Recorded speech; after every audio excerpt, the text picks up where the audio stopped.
So I'd like to invite our first keynote speaker, and I'm really glad he made it because his flight was really delayed and it was a last-minute thing if he's able to make it. He is joining us from Amsterdam, and he's a very important person for today because he's sponsoring the drinks tonight. He's the Marketing Transformation Director of Heineken, and he will talk about the key drivers of sustainable brand growth. Please welcome Santiago Murphy Garcia.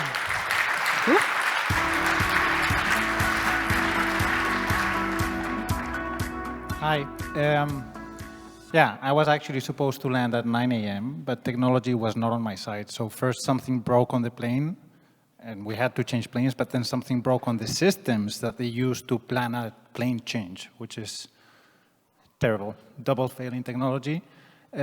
Hopefully what I'm going to share today is insightful. It's a lot of the practices that we see evolving within Heineken on how we can use technology for a much better marketing practice. I'm the Global Marketing Transformation Director, and I work in the development of these capabilities and the deployment of the capabilities throughout all of our operating companies. So the fact is, and you know this, marketing capabilities are being disrupted. It's not too long ago. I remember 15 years ago, I was working in marketing, and actually the way we did marketing wouldn't have differed massively from 10 years prior. No? Strategy and planning, creative and production, activation.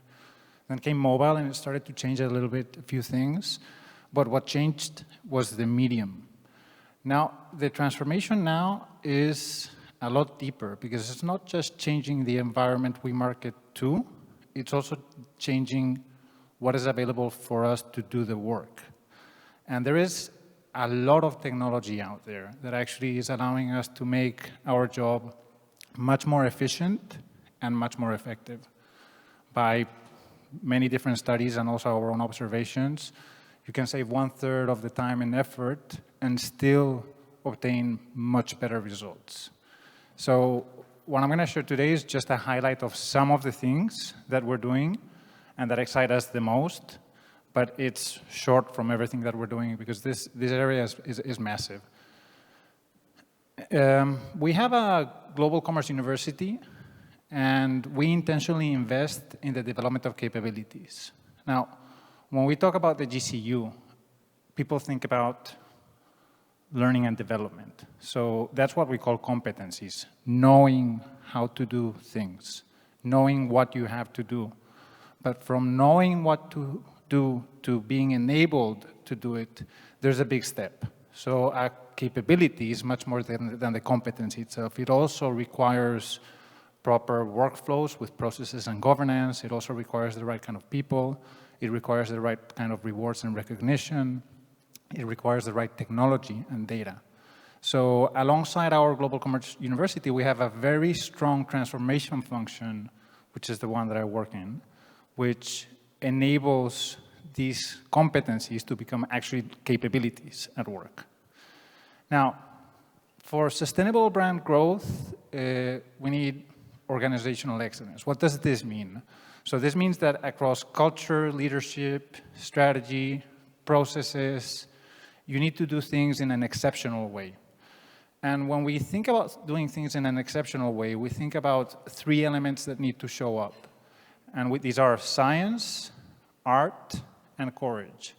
And I think that if you would have asked a marketeer 10 to 15 years ago which one of these weighs the most, I think it would have been definitely art. Or I can share from my own experience, from a lot of people that I've worked, that there has been eroding resistance to science coming into the marketing function and being much more important. We go from teams of a few CMI managers to teams of actually almost in the hundreds of data analysts. And they bring a lot of value, so the return on investment is there. Now, what I'm going to share today is 4 high-level capabilities that we are developing in these three areas. It's touchpoint orchestration, optimized investments, elevated creativity, and bold transformation. As you can understand, I won't be showing a lot of the internal data that we have, but I will try to narrate what it is that we're doing that thanks to technology, is helping us be much more effective and efficient. Now, the first one, elevated creativity. We all know this. So 50% of campaign effects are driven by creative. It's super important. Now, how do you guarantee always that you have the best creative possible? You can go for the best partners, but results are not always consistent. You can have very high standards, but how do you define your standards? What we do is we've actually defined our standards, and we've adopted not 1, 2, 3, we have dozens of measurement protocols. It depends on the asset, it depends on the touch point, it depends on the investment that we're gonna make, because if it's a high investment, then it's worth investing more. If it's a low investment, then it's maybe a different type of protocol that we use. And these protocols have existed for a very long time. You all know them, our partners know them. And we loosely applied action standards to these in the past. Nowadays, you cannot compromise. There's a lot of competition out there that is fighting for the same attention as you are, and you need to break through the clutter. Creative is critical for this. You can have a great media plan, you can have the best touch points and to distribute your creative. If you don't have the best creative, it's going to be hard to trigger some sort of emotional reaction on the consumer. And that's something that we actually measure. So how is technology changing this? In the past, we would take a campaign and we would potentially test one asset, a hero TVC. We would take the 30-second version. Or maybe if the marketing director loved the 1-minute version, maybe we would go test that one. And then we would use that as a proxy to the creative quality of all of the assets of the campaign. But then the moment of truth actually is that what the consumer is exposed to is a host of assets. And there's no guarantee that what they are seeing is the best asset possible for each of those touch points. So what we're doing now actually is that we're pushing the envelope, we're making the effort to test as much as possible. And technology makes this possible. There is a lot of testing protocols that actually you can use proxies to them, which are built on top of AI, that use a lot of historical data from your own tests and give you very close results to what you would have obtained without AI. It does not work with every protocol, but from our experiments and observations, there's quite a lot of touch points where we can move on to these technologies already. And this allows us to have much better, consistent quality creative across touch points. Now, what is another capability that we're working on? We're working on better touch point orchestration. So we know that the impact to equity of a brand comes from many touch points. The consumer's experience of our brands take place through many different contacts that they have with us. That could be through the packaging, it could be through the display that we have in a hypermarket, it could be through the TV ad that they see 3 times, it could be through the POS that some local agency did somewhere and it's not consistent with the rest of your brand identity, it could be through the post, which was actually terrible and ended up in a crisis, and that changes the perception of your brand. So every touch point counts. And again, we all know this, orchestrating touch points is really complicated because what you have is big teams of many people, many creatives, many specialties. Those who do the packaging are not the same as those who do the point of sale material. They're not the same that those that do the digital advertising. They're not the same that those that do the whatever it is, the event, the activation of sponsorship. So touchpoint orchestration is key because we know that if you orchestrate them right, you obtain massive synergies. Now, how is technology helping with this? There's a host of solutions out now in the market. The big agencies, they call them the operating systems. They're very interesting. It's just a workflow tool. And it's a workflow tool that connects all of these different people that work on campaigns and on touchpoints and on assets.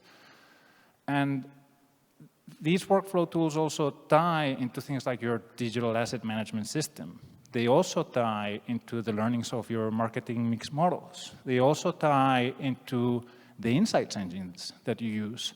And you can actually do pretty cool and nifty things, like when you do an asset for BTL for the supermarket, you can check for consistency with the rest of your campaign and with the original insight that it was intended to cover at the beginning of the brief. And with a quick AI check, you can see whether it's on point or not. And more times than not, it was not on point. So the more and more we acquire use of these systems that help us orchestrate everything through technology and make the checks that are very hard to make when you have dozens of people working in a touchpoint ecosystem, the better your brand equity will be, because the more synergies you will obtain. Now, another example, and this one is somehow related to the previous one, and this one is critical. It's optimization of investments. We know marketing mix models, and we have done it for many years, trying to understand what the return of investment is of different touch points. How hard does radio work for me? How hard does TV work for me? How hard does sampling work for me? If I have €1 extra, where do I put it? Do I increase my budget of my TV campaign, or do I increase the budget of my meta flightings? Do I actually invest it in sampling? And we can obtain return on investment curves, which this is nothing new. Depending on the level of investment, we can get a higher return on investment on TV, for example, and at a certain point, there is a saturation point in which the opportunity to see really doesn't convey response from the consumer, and at that point, the return goes down, and every additional euro that you put on TV is wastage and would be better off elsewhere. These curves we can obtain through many means. Many of our partners do them. And the idea is that basically anything that you can get weekly data on, you can build a response curve on. So you can do it with TV, you can do it with investment in below-the-line advertising, you can do it with RMG levers, like, for example, investments in promo. And in the past, if you had many different response curves for different touch points, the allocations would be quite arbitrary. I've been in that position. Launching Heineken 0.0 in the US, we had our ROI curves for the different touch points, and we decided to put more into sampling. Now, how much? And our brains don't work doing 100 operations at the same time. They simplify things. So take 1 million from here and just put it into sampling because it's the best. But at some point, there's a lot of wastage. Now, what you can do is you can take many of these different response curves, as many as you can build, and you can feed them into an AI allocation system. And what these AI allocation systems, what they do is, given a series of strategic constraints, they help you model the ideal balance of investment across all touch points. No, you just don't have to take the word of the system as a fact, and you might look at it and you might say, yeah, you know what, actually what it's telling me to do here on TV, it's not the best. So I'm going to reduce it. And you can reduce that, and then it will do the balancing for you. It also allows you to, if your brand is growing beyond plan, and you have additional budget in the middle of the year, and you get an additional 100,000 euros, where do you put the budget? You can come into the tool, and you have your weekly data, and it tells you, well, actually right now, if you put it into these 3 channels, the return will be the best for volume. What is super interesting about these models, and this is frontier AI allocation modeling right now, is it's very easy now to allocate across P&L levers. So you can do it optimizing for revenue, you can do it optimizing for profit. But what about brand equity? How do we allocate investments across touch points to maximize brand equity growth? And I'm starting to see some experiments which are super interesting, because you cannot get brand equity every week. It would be crazy to, you cannot get enough information from consumers. It's too expensive. You cannot do it. But actually, through AI agents and personas, you can get a proxy to it. And then you can put in monthly actual surveys to consumers that you can interpolate to weekly, and then you actually see that they're not that far away from the actual evolution of sentiment of consumers. So these models are becoming very sophisticated. And at some point, we estimate that in no more than 3 years, we will be actually able to optimize investment for brand growth. So it's a very interesting area to look into. Now,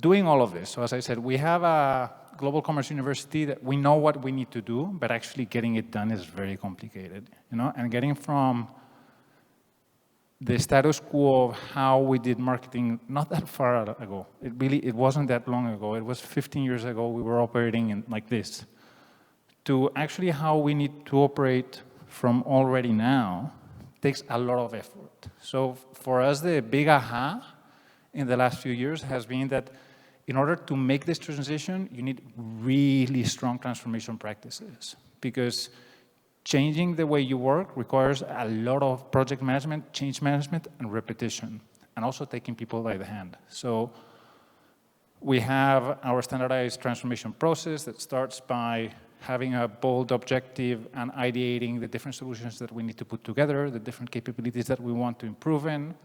Then we develop these end-state capabilities, and this is continuous. So this is happening continuously across many different capabilities, like, for example, the experiments that I just told you about brand equity. And once you have a solution that you know for a fact will help you improve your marketing practice, you scale it as quick as possible. And then it takes as much effort to sustain and perform the capability as it took to build it from the beginning. And guess what? By the time that all your marketers are operating like that, you're already outdated, so you need to go back into the beginning. So it doesn't become a transformation that you do once. It actually has to be a muscle that you have within the organization, making sure that you continuously improve your processes and competencies, and that you help your people perform better with less effort and less time. That's in short what we're doing right now, and I hope it was useful, and I'm happy I made it. Thanks.